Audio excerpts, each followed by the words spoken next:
भारतीय मूल की किस पत्रकार को पुलित्जर पुरस्कार से नवाजा गया? मेघा राजगोपालन को, नील बेदी को, मैकग्रारी को या मार्क साफ को? तो भारतीय मूल की जो पत्रकार है पुलित्जर पुरस्कार से नवाजा गया कौन से? मेघा राजगोपालन को। तो ऑप्शन ए सही है, यह है मेघा राजगोपालन।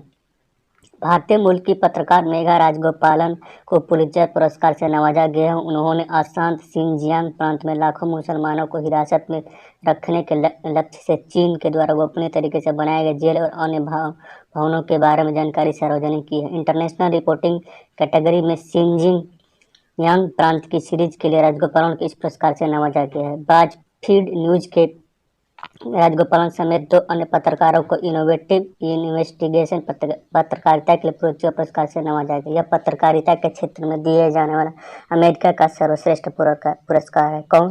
पुलित्जर पुरस्कार। अब पुलित्जर पुरस्कार क्या होता है? यह 1917 में प्रारंभ किया गया पुलित्जर पुरस्कार संयुक्त राज्य अमेरिका का एक प्रमुख पुरस्कार है जो समाचार पत्रों की पत्रकारिता के क्षेत्र में, साहित्य के क्षेत्र में, संगीत के क्षेत्र में दिया जाता है। इसकी स्थापना हंगरी मूल की अमेरिकी प्रकाशक जोसेफ पुलित्जर ने की थी तथा संप्रति इसका नाम कोलंबिया विश्वविद्यालय देखता है। इसका काम कौन देखता है? कोलंबिया विश्वविद्यालय। अगला क्वेश्चन है, build back better world project किसके द्वारा शुरू किया गया था? Build back better world B3W किसके द्वारा शुरू किया है? ब्रिक्स के देशों के द्वारा, G10 के द्वारा, G7 देशों के या UN के द्वारा? तो G7 जो ग्रुप देश है उसके द्वारा शुरू किया गया है build back better world B3W। G7 देशों ने नेताओं ने गरीबी देशों से बुनियादी ढांचे के परियोजनाओं में मदद करने के साथ उच्च गुणवत्ता की पारदर्शी अर्थव्यवस्था को बढ़ावा देने वाली गतिविधियों को शुरू करने का फैसला है। इसे चीन के वन बेल्ट रोड योजना का जवाब माना जाता है। अमेरिका की पहल पर यह build back better world project सामने आया है। G7 क्या? Britain, Canada, France, Germany, Italy, Japan और अमेरिका शामिल है। G7 की अध्यक्षता कर रहे ब्रिटेन ने भारत, ऑस्ट्रेलिया, दक्षिण कोरिया और दक्षिण अफ्रीका के अतिथि देश के तौर पर आमंत्रित किया है। G7 कहाँ पे आयोजन हुआ था? ब्रिटेन में। इजराइल के नए प्रधानमंत्री कौन बने? इजराइल के नए प्रधानमंत्री कौन है? बेंजामिन नेतन्याहू, नफ्ताली बेनेट या बेनी गेट्स या येर लापिड? तो इजराइल के नए प्रधानमंत्री जो बने हैं नफ्ताली बेनेट। इसके पहले कौन थे? Benjamin Netanyahu. तो उनके जगह पे अब कौन बने? नफ्ताली बेनेट जो है इजराइल के नए प्रधानमंत्री बने। ऑप्शन बी सही है। इजराइल के पिछले कुछ दिनों में बड़े सियासी उलटफेर की आशंका जताई जा रही थी और अब आखिरकार 12 साल बाद बेंजामिन नेतन्याहू की सत्ता चलेगी। नफ्ताली बेनेट इजराइल के नए प्रधानमंत्री बन गए। बेनेट की सरकार ने बहुमत हासिल कर लिया है। इजराइल ने 8 दलों की गठबंधन सरकार ने पक्ष में 60 वोट पड़े जबकि विपक्ष में 59 और एक सदस्य गैर हाजिर है। इन दलों के गठबंधन जो तय हुआ कि उसके मुताबिक नफ्ताली बेनेट 27 अगस्त 2023 तक पीएम रहेंगे। ये लेपिड तब तक विदेश मंत्री रहेंगे। ये लेपिड कहाँ है? विदेश मंत्री रहेंगे। इस तारीख को पदों की अदला बदली होगी। अगला क्वेश्चन है, फ्रेंच ओपन 2021 का खिताब किसने जीता? फ्रेंच ओपन 2021 का खिताब किसने जीता? नोवाक जोकोविच ने, सिपास ने या रोजर फेडरर ने या राफेल नडाल ने?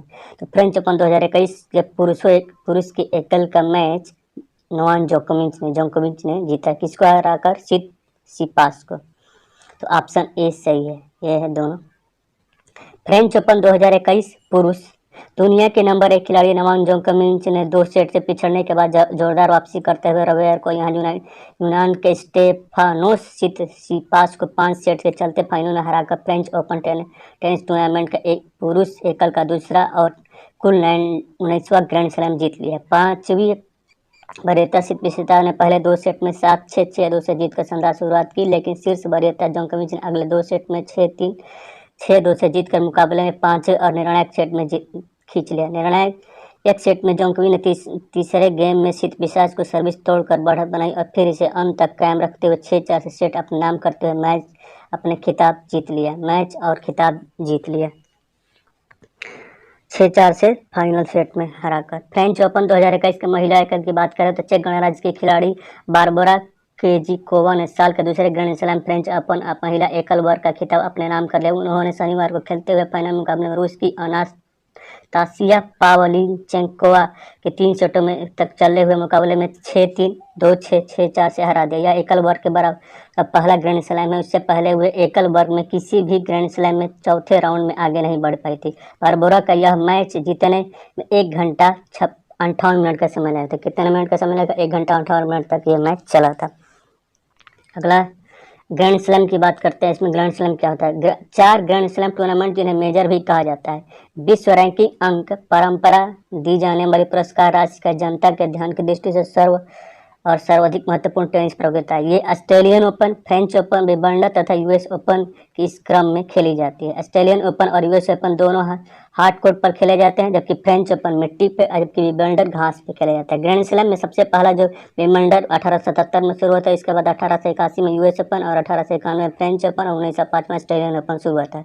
सबसे पहले जो क्या होता है, ऑस्ट्रेलियन ओपन पहला ग्रैंड स्लैम जनवरी में, इसके बाद फ्रेंच ओपन मई जून में, विंबलडन जून जुलाई में और यूएस ओपन अगस्त सितंबर में खेला जाता है। तो अभी हाल फिलहाल में कौन सा मैच खेला है? फ्रेंच ओपन खेला गया है मई जून के समय। अगला क्वेश्चन है, विश्व रक्तदाता दिवस, वर्ल्ड ब्लड डोनर डे किस दिन को मनाया जाता है? तो वर्ल्ड ब्लड डोनर डे किस दिन में? 5 जून को, 14 जून को, 1 जून को, 6 जून को। तो वर्ल्ड ब्लड डोनर डे हर साल 14 जून को मनाया जाता है। कब? 14 जून को मनाया जाता है। तो 5 जून को क्या विश्व पर्यावरण दिवस, 1 जून को मिल्क डे और 6 जून को बिम्स्टेक दिवस मनाया जाता है। विश्व रक्तदाता दिवस, वर्ल्ड ब्लड डोनर डे 14 जून को दुनिया भर में मनाया जाता है। मई 2005 में 58वीं विश्व स्वास्थ्य सभा के द्वारा दुनिया भर के स्वास्थ्य मंत्रियों की सर्वसम्मति से शैक्षिक रक्तदान के प्रति अपनी प्रतिबद्धता और समर्थन की घोषणा की और WHA 58.13 के संकल्प के साथ उन्होंने विश्व रक्तदान दिवस के एक वार्षिक कार्यक्रम के रूप में नामित किया। इस बार का थीम क्या था? Give blood and keep the world breathing. इस बार का थीम यही था।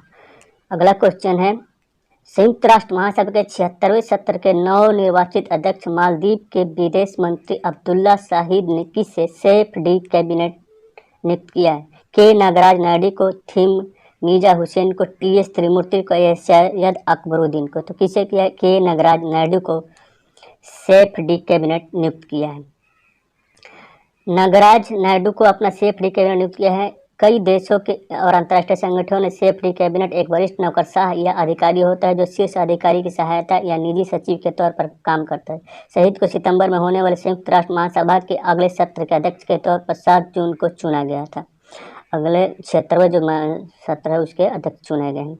अंतर्राष्ट्रीय ओलंपिक समिति IOC के कार्यकारी बोर्ड ने 10 जून 2021 को वर्ष 2032 के ओलंपिक की मेजबानी के लिए किस नाम को प्रस्तावित किया करने का निर्णय लिया? टोक्यो को, ब्रिस्बेन को, बीजिंग को या ग्रीस को? तो अंतर्राष्ट्रीय ओलंपिक ने 10 जून 2032 को ओलंपिक कहाँ पे कराए जाएंगे? ब्रिस्बेन में। ब्रिस्बेन जो कहाँ पे? ऑस्ट्रेलिया में स्थित है। टोक्यो में अगले महीने ब्रिस्बेन को अंतर्राष्ट्रीय ओलंपिक समिति के सदस्यों के लिए 2032 ओलंपिक की मेजबानी बनाने की पेशकश की जाएगी। ICC के अध्यक्ष थॉमस बाक ने कहा कि टोक्यो ओलंपिक के उद्घाटन समारोह से पहले 21 जुलाई को कार्यकारी बोर्ड की बैठक के बाद ब्रिस्बेन की मेजबानी के अधिकार दिए जाएंगे। बोली अभियान को सुचारू करने और प्रक्रिया में तेजी लाने के लिए बनाई गई नई प्रणाली के तहत ब्रिस्बेन पहला ओलंपिक मेजबान शहर बनेगा, जिसका चयन निर्विरोध होगा। ऑस्ट्रेलिया के इस शहर को फरवरी में मेजबानी के दौड़ में तेजी से आगे किया गया था, जब ICC ने इसे प्राथमिकता वाला दावेदार किया गया था। ब्रिस्बेन में बोली की अगुवाई ICC के उपाध्यक्ष जॉन कोएट्स ने की थी। तो अब 2032 को